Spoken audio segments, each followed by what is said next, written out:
Welcome to COCO English Studio. Hello, everyone. Welcome to COCO English Studio. I'm Jolie. And I'm Nathan. We're so happy you're here. You sound very excited today, Nathan. Did you have an extra cup of coffee or something? Maybe 2 or 3. Wait, let me check my watch. Yeah, I'm vibrating a little bit. But honestly, I'm mostly just excited because I actually finished something today. Oh, that's rare. What did you finish? Okay, don't laugh. You know how I've been saying I'm going to learn how to play the ukulele for like 2 years? I remember. You bought that expensive wooden one, and it's just been sitting in the corner of your room gathering dust. You named it Ulysses, right? Hey, it's a great name. But yeah, it was just there. I'd pick it up once a month, try to play for 4 hours until my fingers bled, get frustrated because I sounded like a dying bird, and then I'd put it away and forget about it. That sounds exactly like what we talk about with English learners, the big burst energy that leads to, well, nothing. Exactly. But this morning, I actually played a whole song. A simple one, sure, but a real song. And I realized it's because for the last 2 weeks, I've only played for 10 minutes every morning while my toast is in the toaster. That's it. Just 10 minutes. No 4-hour finger-bleeding sessions. And it worked.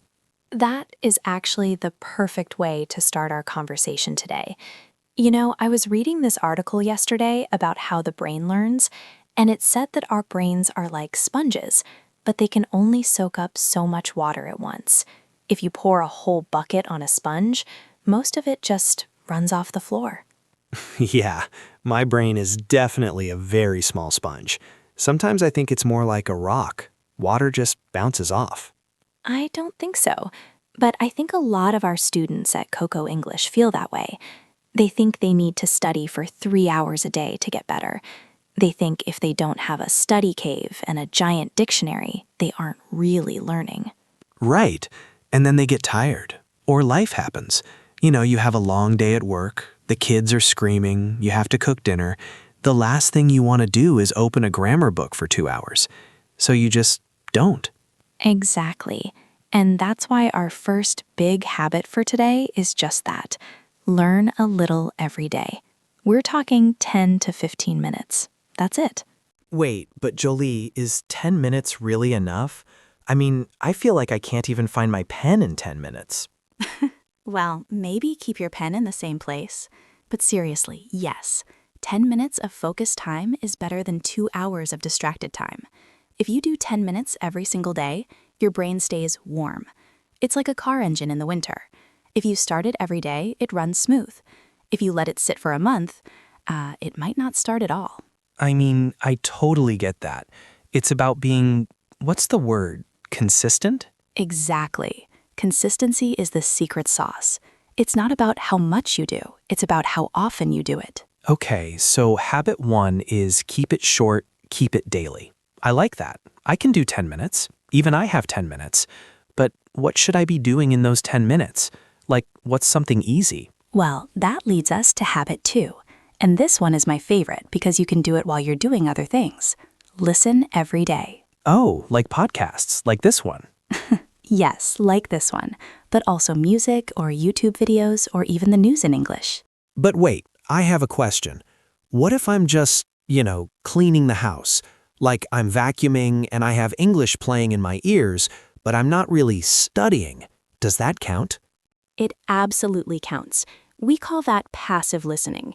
You aren't sitting down with a notebook, but your ears are getting used to the sounds of English. You're hearing the rhythm of the language. Rhythm. I like that. English does kind of have a beat, doesn't it? It does. Every language has a different melody. And even if you don't understand every single word, actually, even if you only understand 20%, it's still helping. That's a relief. I used to feel so guilty. I'd listen to an English podcast, and I'd realize I missed the last 5 minutes because I was thinking about what to have for lunch. I felt like a failure. No, not at all. Don't feel guilty. Even when you aren't paying attention, your brain is mapping out the sounds. It's like when you hear a popular song on the radio. You might not know the lyrics, but after a week, you're humming the tune. That's so true. I have so many songs in my head that I don't even like, but I know all the words because I've heard them at the supermarket. Exactly. So make English your background music every day. Okay, so listen every day. Got it. But, okay, I'm listening. I'm doing my 10 minutes, but I still feel like I can't say anything. When I try to speak, my tongue feels like it's made of lead. Oh, yeah, the speaking wall. That's where habit 3 comes in. And this is the one that most people are afraid of. You have to speak out loud every single day. But Jolie, I don't have anyone to talk to. I live alone. My only friend is my cat. And let me tell you, his English is terrible. He only knows one word, meow. Then talk to your cat. I'm serious, Nathan. You don't need a partner to practice speaking. You can talk to yourself. Wait, really? Isn't that, a little crazy? Maybe a little, but it works. I call it narrating your life. When you're in the kitchen, say, I am picking up the spoon. I am opening the fridge. Oh, look, I have no milk. I am Nathan. I am sad because I have no milk. Exactly. It sounds silly, but you're building the muscle memory in your mouth. You're making the connection between your brain and your voice. I actually did something like that yesterday. I was watching this movie, the one with the guy who's a spy, and he said this really cool line, and I said it back to the TV. That's it. That's actually a real technique. It's called shadowing. Shadowing? Like a ghost? No, like a shadow that follows someone. You listen to a native speaker and you try to repeat what they say exactly as they say it. You copy their speed, their emotion, their pauses. Get to the chopper. Okay, maybe pick something more useful than action movie lines, but yes, that's the idea. The point is, don't think too much. Just speak. The more you worry about being perfect, the more you get stuck. Don't think too much, just speak. I need to write that on my bathroom mirror. Seriously, I spend so much time trying to remember if I should use is or are that the person I'm talking to has already walked away. We all do that. But that brings us to a really important point. Habit 4. Use simple English. Simple? But I want to sound smart. I want to use the big words. I want to sound like, a professor. Nathan, even professors don't use professor words when they're buying coffee. The goal of a language is to be understood. If you try to use a word that's too difficult and you use it wrong, it's harder to understand you. I guess that makes sense. I remember I tried to use the word nevertheless in a text message once, and I totally used it wrong. My friend was so confused. He was like, wait, are you coming to the party or not? Exactly. If you can say it with simple words, say it with simple words. It's much better to say, I'm happy, and be 100% correct, than to try to say, I am feeling quite effervescent today, and sound like a dictionary. Effer what? See? Exactly my point. Stick to what you know and slowly add more. It's about building a solid foundation. Okay. Simple is good. Simple is safe. So what about the things I already learned? Because I feel like I learn a word, I use it once, and then poof, it's gone. It's like my brain has a delete button that it hits every night while I'm sleeping. Oh, that's the forgetting curve. It's a real scientific thing. And the only way to beat it is habit 5. Repeat and review. Reviewing. That sounds like school. I hated school. It doesn't have to be like school. It just means checking back. If you learned 3 new words on Monday, don't just forget them on Tuesday. Look at them again on Wednesday. Use them in a sentence on Friday. So, like, repetition is the key? Exactly. It's the key to keeping things in your long-term memory. I mean, I guess it's like a path in the woods. If you walk on it once, the grass grows back. But if you walk on it every day, it becomes a permanent trail. Wow, Nathan. That was actually really thoughtful. See? those 3 cups of coffee are finally working. My brain is a poet now. It really is. But seriously, it's true. I used to study so much when I was learning my second language. I'd sit for hours and try to memorize lists of 50 words. And you know what happened? You became a genius? No, I forgot everything. I was so overwhelmed that my brain just shut down. Now, when I learn something new, I just keep it simple. I learn 1 or 2 things and I repeat them until they feel like mine. Until they feel like mine. I like that. It's like making the language a part of you, not just something you're borrowing from a book. Exactly. You know, Jolie, wait, I just realized something. We've been talking for a while, and we've used some words that might be a bit tricky.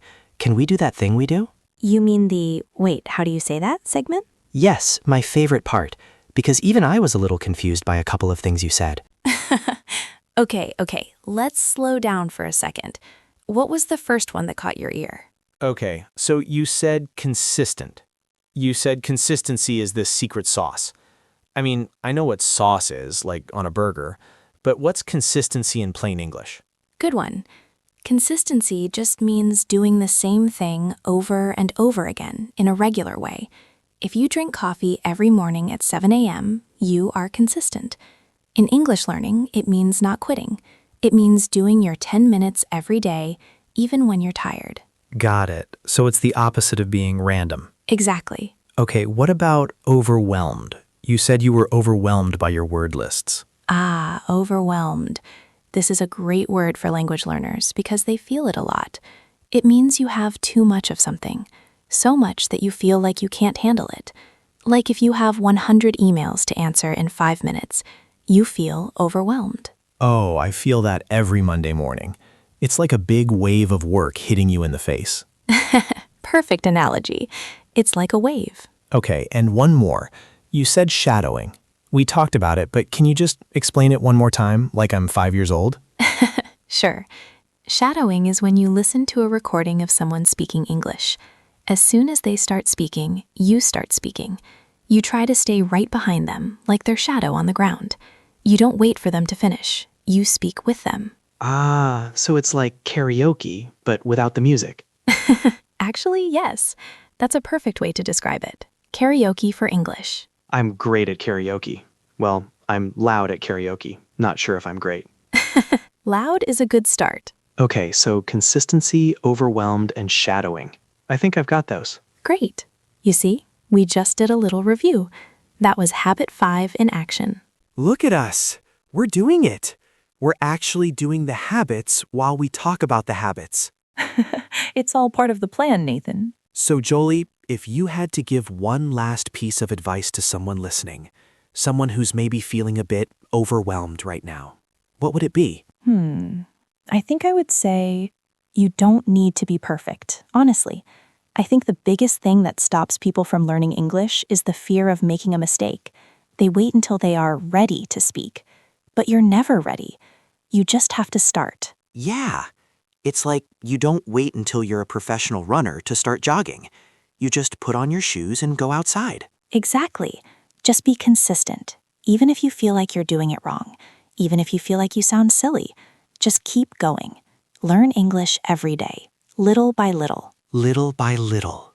I love that. It makes it feel possible, you know? Like I don't have to climb a whole mountain today.